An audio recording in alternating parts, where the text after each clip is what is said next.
Jake Morrison walked through the massive doors of the Galactic Council chambers and felt the weight of 1,000 alien eyes watching him.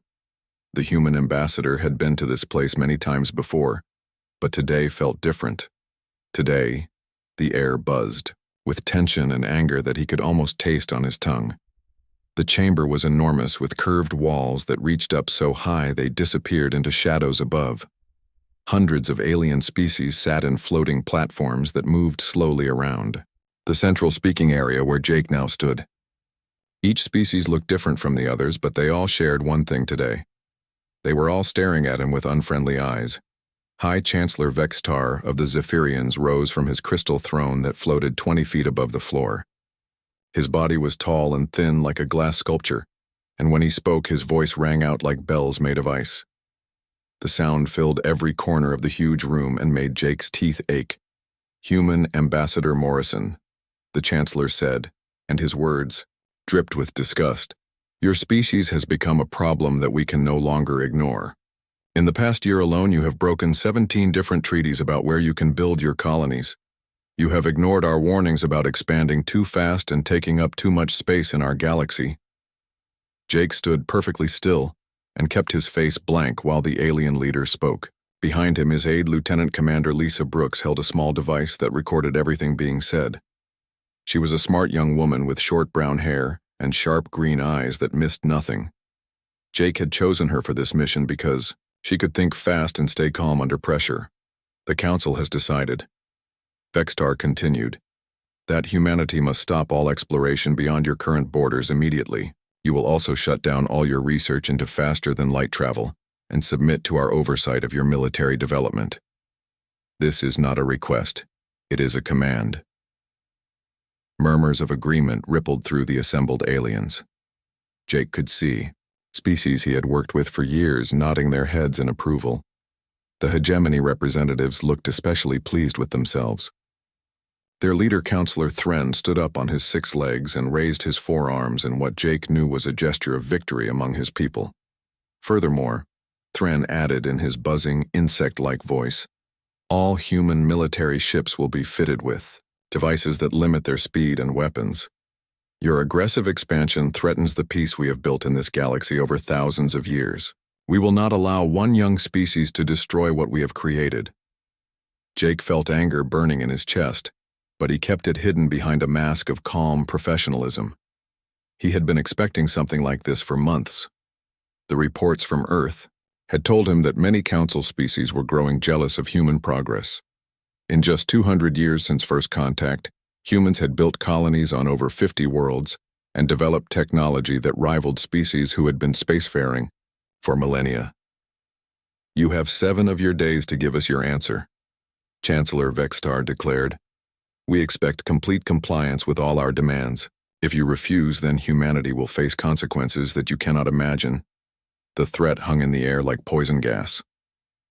Jake could feel the satisfaction radiating from the aliens around him.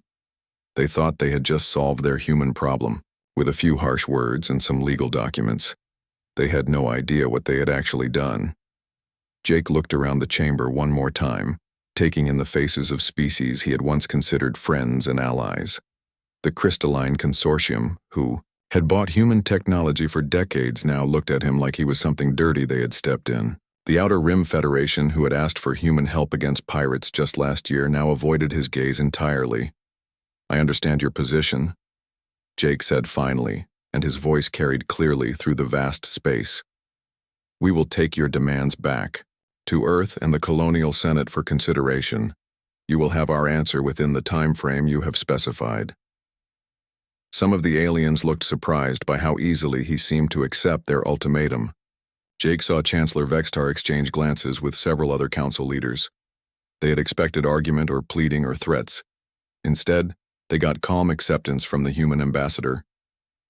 "Very well," Vextar said, and his crystalline voice now carried a note of satisfaction. "We are pleased that humanity has finally learned to listen to wisdom. Perhaps this marks the beginning of a new era of cooperation between your species and the civilized galaxy." Jake bowed slightly in the human gesture of respect, then turned and walked toward the exit. Lisa Brooks fell into step beside him, and together They left the chamber without another word.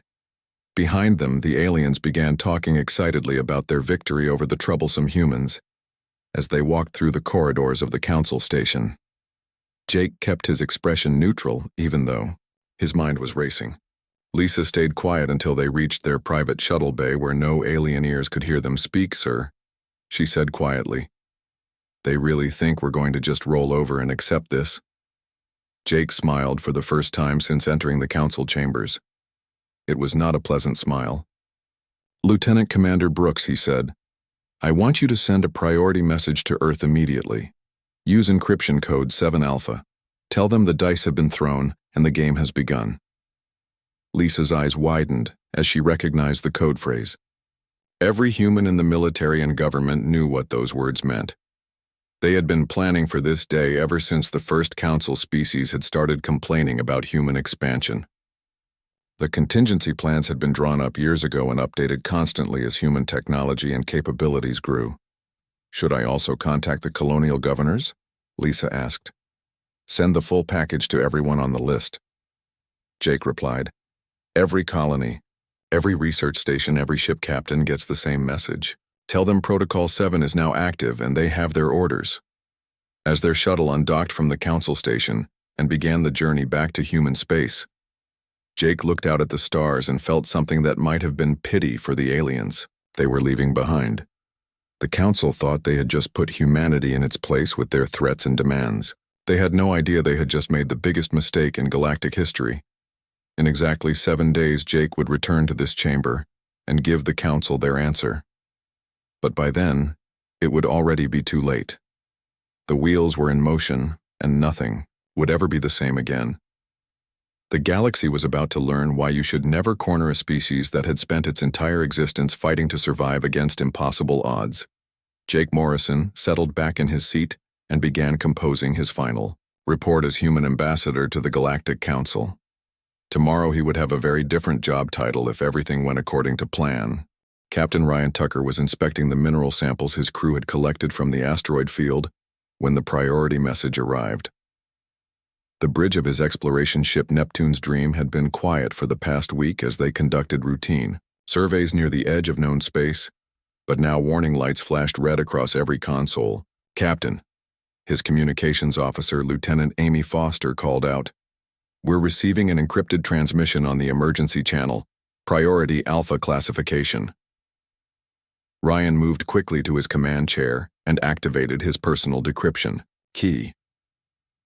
The message that appeared on his screen was short, but it made his blood run cold. 3 simple words followed by a set of coordinates and a timeline. Protocol 7, immediate implementation. No exceptions. Every human who had ever served in the military or worked for the colonial administration knew what Protocol 7 meant. It was the plan they all hoped would never be needed, but had trained for in secret exercises conducted far from alien eyes. The plan to disappear completely from the galaxy in less than 72 hours, Lieutenant Foster. Ryan said, and his voice stayed calm, even though his heart was racing. "Send acknowledgement of message received, then patch me through to all department heads immediately. We have work to do." Within minutes, his senior officers were gathered in the briefing room. Ryan looked at their faces and saw that they already knew something big was happening. The expressions ranged from excitement to fear, but everyone looked ready for whatever was coming. "Ladies and gentlemen," Ryan began, "as of this moment, Neptune's Dream is no longer an exploration vessel. We are now part of the largest evacuation operation in human history.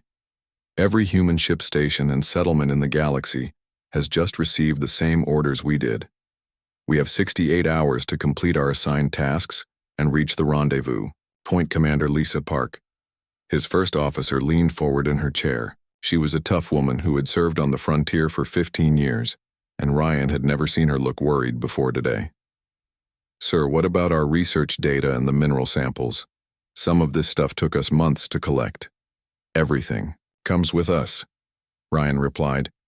"Every piece of equipment, every data file, every sample gets loaded onto the transport ships. If we cannot take it with us, then we destroy it completely. Nothing of value can be left for the aliens to find." Across the galaxy, the same scene was playing out on thousands of human ships and stations. Dr. Helen Carter stood in her laboratory on Mars and watched her team pack decades of research into transport containers. The Mars Research Institute had been humanity's most advanced facility for studying alien technology and developing new weapons systems. "Are we really leaving all of this behind?" asked Dr. Peter Lewis as he carefully secured a container full of antimatter research notes. He had spent 10 years working on the project, and the idea of abandoning it made him feel sick. "We are not leaving anything behind," Helen replied firmly. "Every piece of equipment, every computer file, every prototype weapon is coming with us. Mars. Base may be empty when the aliens arrive, but they will find nothing useful here." The evacuation was happening so smoothly that it seemed impossible. Entire cities were being packed up and loaded onto massive cargo ships that had been secretly built for this exact purpose. Manufacturing facilities that had taken decades to construct were being dismantled piece by piece and stored in the holds of transport vessels on the military base. Deep Space Platform Omega Commander Alex Parker oversaw the removal of humanity's most classified weapons research. The experimental plasma cannons and shield generators that his team had been developing were too valuable to leave behind and too dangerous to let fall into alien hands. "How much time do we have left?" Parker asked his aide, Sergeant Bill Cooper, as another load of equipment disappeared into a transport ship. 36 hours until the deadline, sir." Cooper replied. "All critical systems have been removed, and the base self-destruct charges are in place. When we leave, this place will be nothing but empty metal and radiation." The most challenging part of the operation was happening on Earth itself. 8 billion humans had to disappear without leaving any trace of where they had gone or how they had managed such an impossible feat. Every city, every town, every farm had to be evacuated while making it look like people had simply vanished. In the middle of their daily activities, Mayor Janet Williams stood in the empty streets of New Chicago and marveled at how quiet the city had become. Just 48 hours ago, these streets had been full of people and vehicles and the sounds of a thriving metropolis. Now there was nothing but wind blowing through abandoned buildings. "The last transport leaves in 2 hours. Her assistant told her, "Are you ready to go?" Janet took one last look at the city she had called home for 60 years. The buildings would remain standing but empty, like a movie set waiting for actors who would never return. "Yes," she said, "let's go home." But home was no longer Earth or any of the worlds that humans had colonized in council space. Home was now a destination that only a few people in the entire galaxy knew about. A place where humanity could start over and build something better than what they were leaving behind. The alien species who lived near human colonies began to notice that something was wrong when the regular supply ships failed to arrive on schedule. Trade stations that had been busy with human merchants for decades suddenly went silent. Communication attempts to human worlds received no response. Captain Nexwill of the Zephyrian Navy was ordered to investigate when the human colony on Kepler 7 stopped responding to Council communications. What he found when his ship arrived made no sense at all. The colony was still there, but it was completely empty. "There are no life signs anywhere on the planet," his science officer reported. "But all the buildings are intact, and there are no signs of violence or disaster. It looks like everyone just walked away and left everything behind." Nexwill ordered landing teams to search the abandoned settlements. What they found was even more puzzling.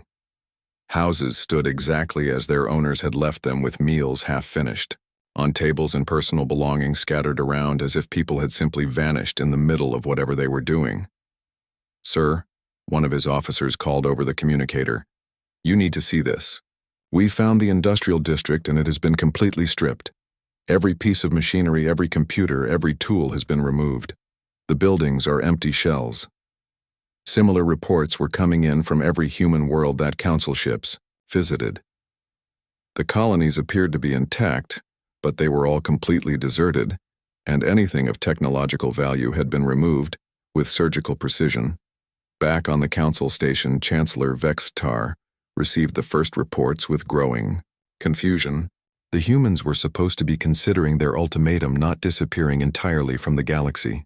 He called an emergency session to discuss what was happening. "Perhaps they are trying to frighten us with this display," suggested Counselor Thren. "Humans are known for their dramatic gestures, They will return when they realize we are serious about our demands.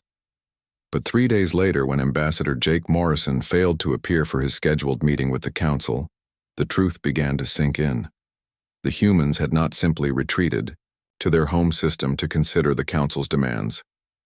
They had vanished completely, taking their technology, their ships, and even their people with them. The galaxy suddenly felt much larger and much emptier than it had just a week before. 3 months had passed since the Galactic Council delivered their ultimatum to humanity, and the galaxy was beginning to understand that something unprecedented had occurred. What started as confusion had grown into genuine alarm as the full scope of humanity's disappearance became clear to everyone. Captain Nexwell stood on the bridge of his Zephyrian warship as it approached the Sol system and felt a chill that had nothing to do with the temperature controls. His orders from Chancellor Vextar were simple: find out what happened to the humans and report back immediately. But as his sensors swept the system, he was seeing readings that made no sense, Captain. His science officer called out with barely controlled panic in her voice. I am detecting no artificial energy signatures from Earth, no communications, no power, grids, no spacecraft traffic. The planet appears to be completely dead. Nexwell moved to the sensor station and studied the data himself. Earth hung in space like a blue and green jewel, just as it always had. But there were no signs of the 8 billion humans who had lived there just months before. No radio signals, no heat signatures from cities, no movement of any kind. Take us into orbit, he ordered. Prepare landing teams for surface reconnaissance. I want to know what happened down there.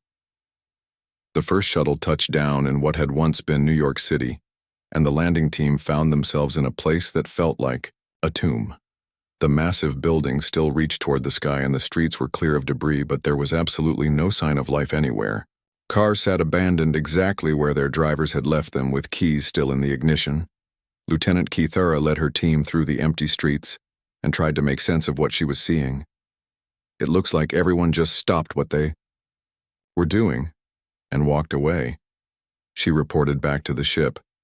But there are no bodies, no signs of struggle, no indication of where they went. The team entered apartment buildings and found living spaces that looked like people had just stepped out. For a few minutes, meals sat half-eaten on tables. Television screens showed static. Children's toys lay scattered on floors where they had been dropped. But every human was gone, as if they had never existed at all. Sir, another team member called from across the street. I found something strange here. This building appears to be some kind of government facility, but all the computer systems have been wiped clean. There are empty slots where servers and data storage units should be, but everything valuable has been removed. Similar reports came in from teams all over the planet. Every major city, every small town, every rural area showed the same impossible pattern. The humans were gone, but they had taken only the things that mattered. All advanced technology had been removed or destroyed. All computer data had been erased. All weapons and research materials had vanished. Dr. Yithel of the Council Intelligence Division received the reports from Earth and dozens of other human worlds and began to see a pattern that terrified her. This was not a mass evacuation or a retreat to safer territory. This was something that required planning and coordination on a scale that seemed impossible. Council members, she announced to the emergency assembly that had been called to address the human situation, we are dealing with something that has never happened before in galactic history. An entire species has vanished from the galaxy, taking all their technology and leaving no trace of where they went or how they managed it. Chancellor Vexitar shifted uncomfortably on his crystal throne. The smug satisfaction he had felt after delivering the ultimatum to humanity had been replaced by growing unease. Surely they cannot have gone far, he said. There are only so many places in the galaxy where 8 billion humans could hide. But Dr. Yithel had been studying the data for weeks, and her conclusions were disturbing. The logistics of what they accomplished are staggering, she continued.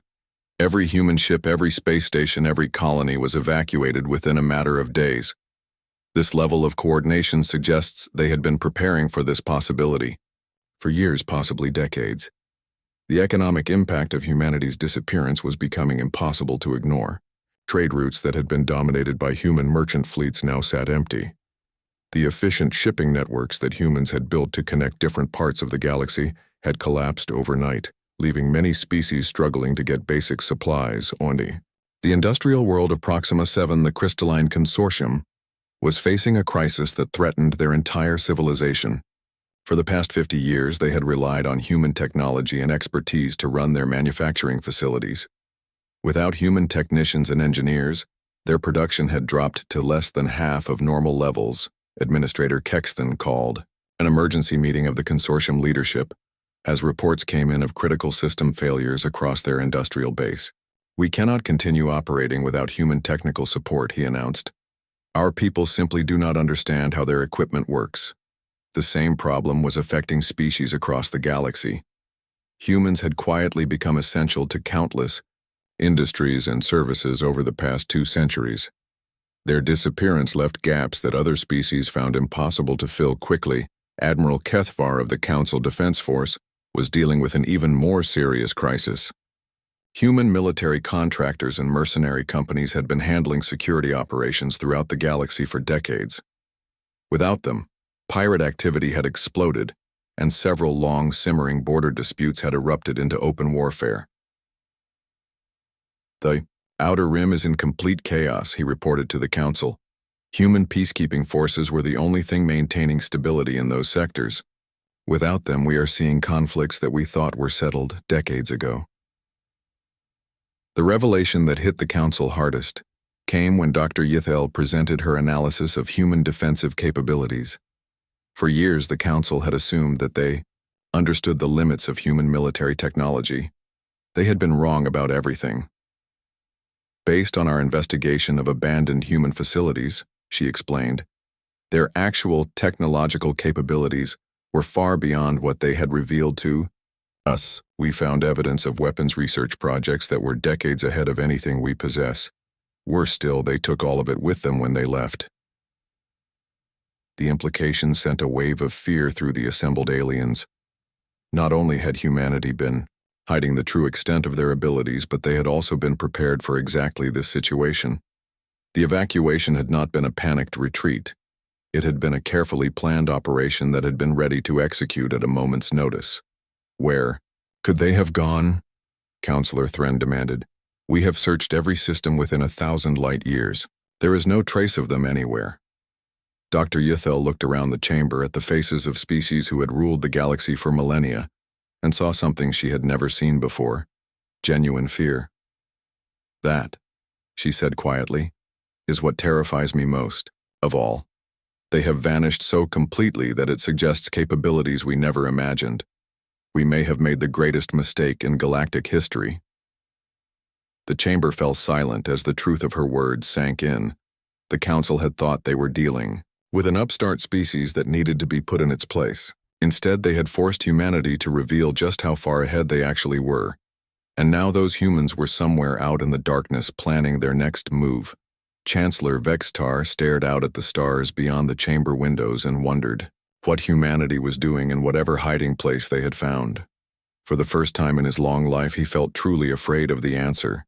6 months after humanity vanished from the galaxy, the true scope of the catastrophe was becoming impossible for anyone to ignore.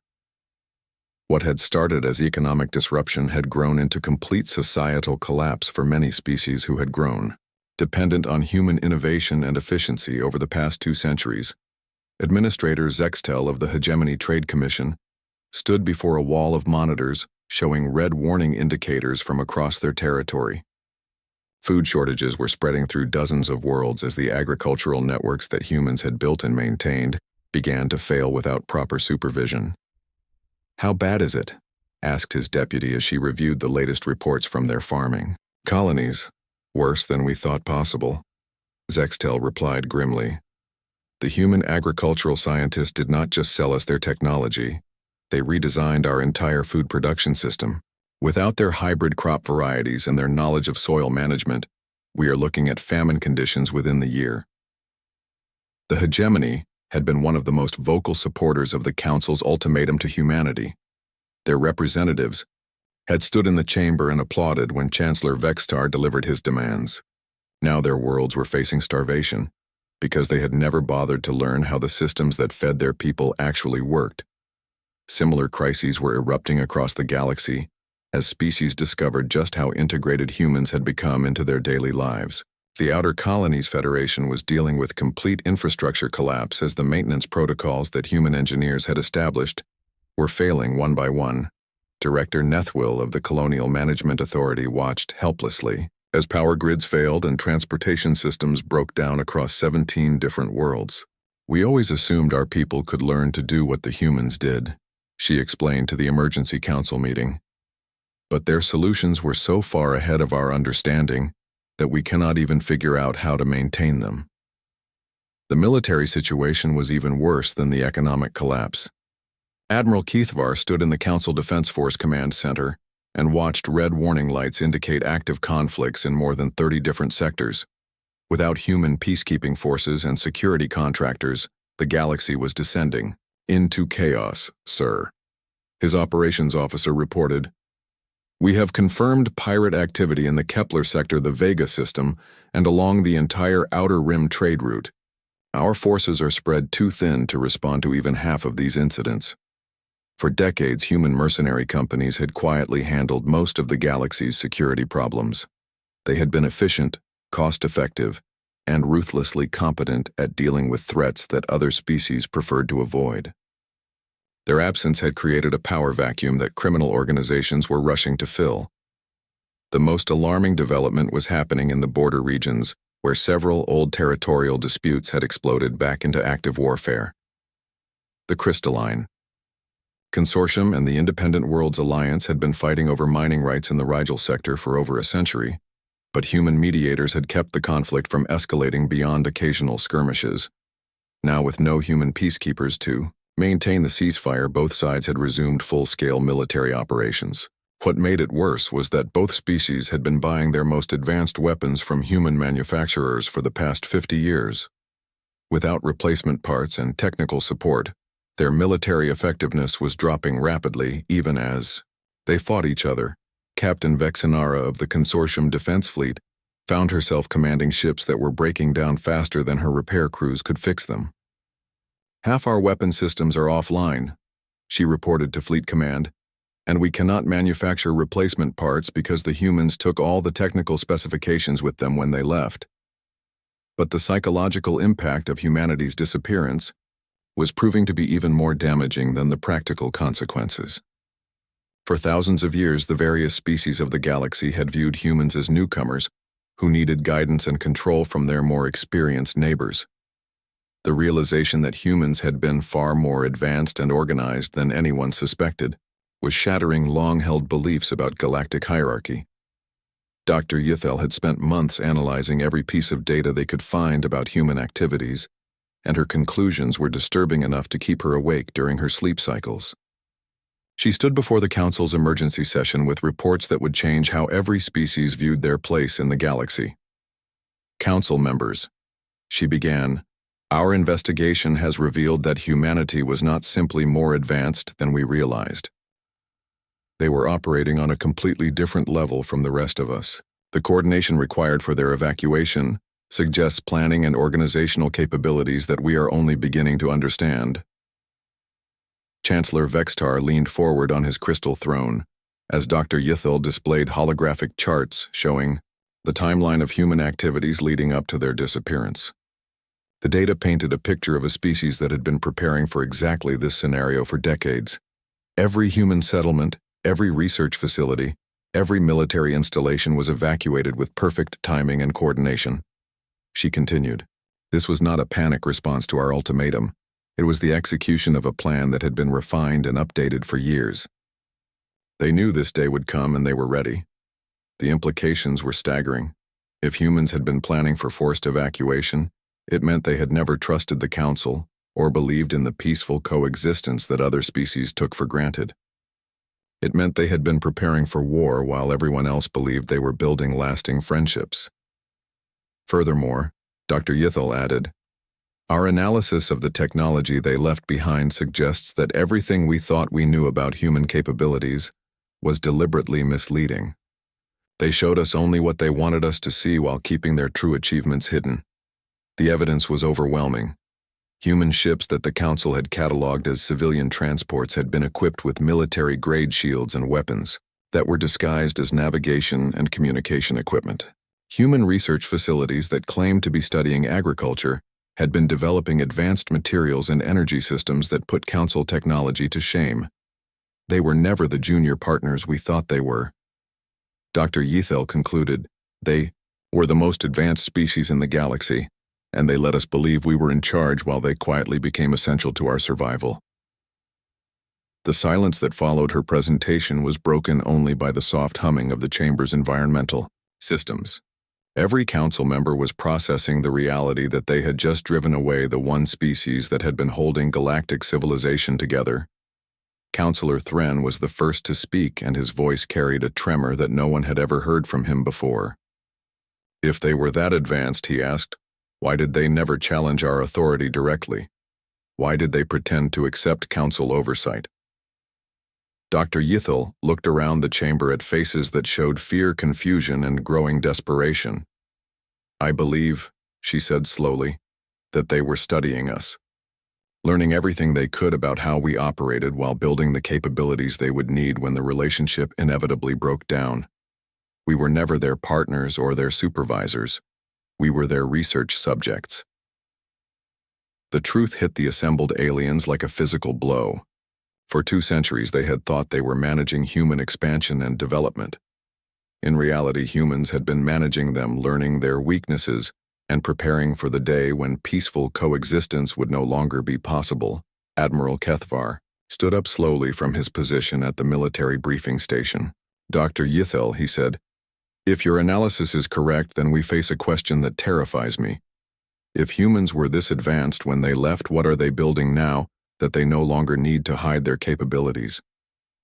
The chamber fell silent again, as every species representative contemplated the implications. Somewhere out in the darkness beyond the known galaxy, humanity was free to develop their technology without limitations or oversight.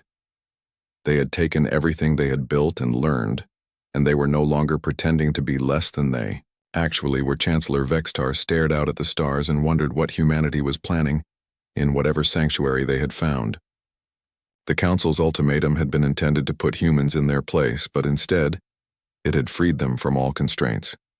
The galaxy was about to learn what happened when you cornered the most dangerous species in known space. 1 year after humanity had vanished from the galaxy, the long-range sensors at Council Deep Space Station Alpha detected something that should have been impossible. A massive fleet was approaching from beyond the galactic rim, moving at speeds that exceeded anything in the known technology databases. Sensor operator Nexkara stared at her displays with growing disbelief as more and more contacts appeared on her screens. Station Commander, she called out with barely controlled panic in her voice. I am reading over 300 vessels approaching our position. Configuration unknown, but they are definitely not from any Council species. Station Commander Yethvar rushed to the sensor station and felt his blood freeze as he studied the incoming data.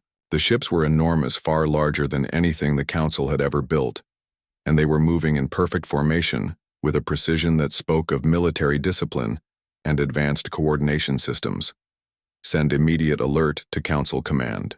He ordered Priority Alpha classification. Unknown fleet approaching Council space. Request immediate reinforcement and stand by for possible hostile contact. But even as he gave the orders, Yethvar knew that no Council reinforcements would arrive in time to make a difference. The approaching fleet was less than 6 hours away, and moving at a speed that suggested technology far beyond current galactic standards, on the bridge of the flagship Earth's Resolve. Captain Ben Marshall watched the Council station's frantic communications traffic with grim satisfaction. The aliens were finally beginning to understand that their comfortable galaxy was about to change forever. Admiral Sullivan, he reported to the woman standing beside his command chair. Council forces are mobilizing, but their response time suggests they were not prepared for contact from this direction. We have achieved complete tactical surprise, Admiral Kate Sullivan nodded, as she studied the tactical displays showing Council ship movements throughout the local sector. She was a tall woman, with steel-gray hair and eyes that had seen too much combat to show fear or hesitation. The year of exile had changed her from a defensive-minded officer into someone who understood that sometimes the best way to ensure peace was to demonstrate superior strength. "Captain Marshall," she said, "open a channel on all council frequencies. It is time to announce our return." The transmission that went out to every council world and every military installation carried a simple message that would reshape the balance of power throughout the galaxy. "This is Admiral Kate Sullivan of the Human Expeditionary Force. We have returned to reclaim what was ours and to offer liberation to those who desire it." The response from Council Command was immediate and predictable. Chancellor Vextar's voice came across the communication channel with the same arrogant tone he had used when delivering his ultimatum a year before. "Unknown vessels, you are in violation of Council space. Identify yourselves and state your intentions, or face the consequences." Admiral Sullivan smiled coldly as she replied. The Chancellor still thought he was dealing with the same humans who had quietly accepted his demands and disappeared into the darkness. He had no idea how much had changed.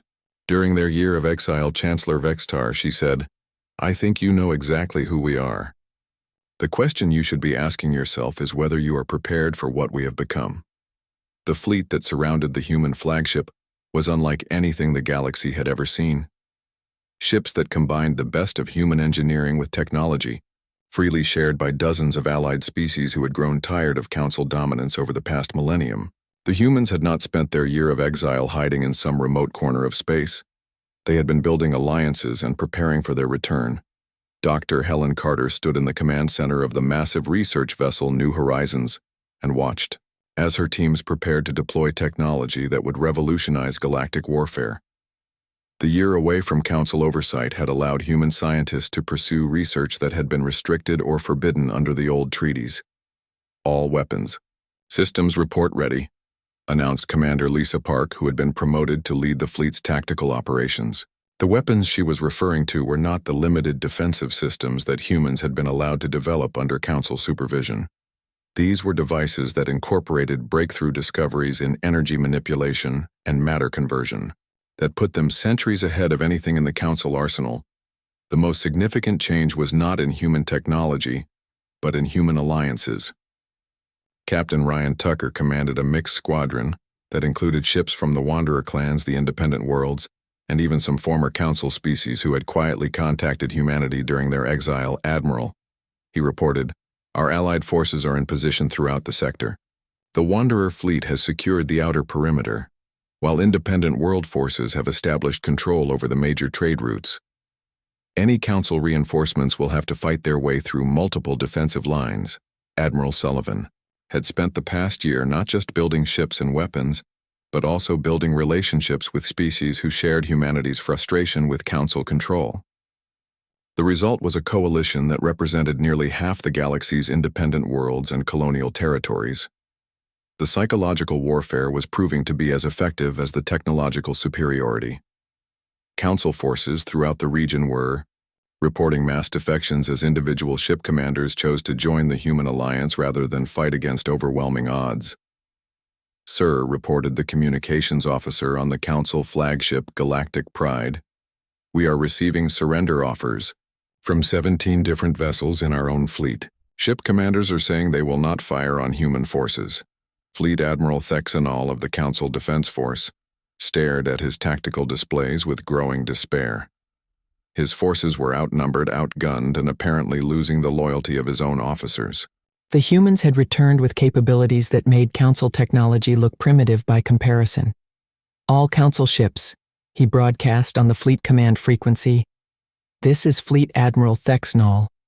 Any vessel that surrenders to the humans will be considered guilty of treason against the Council."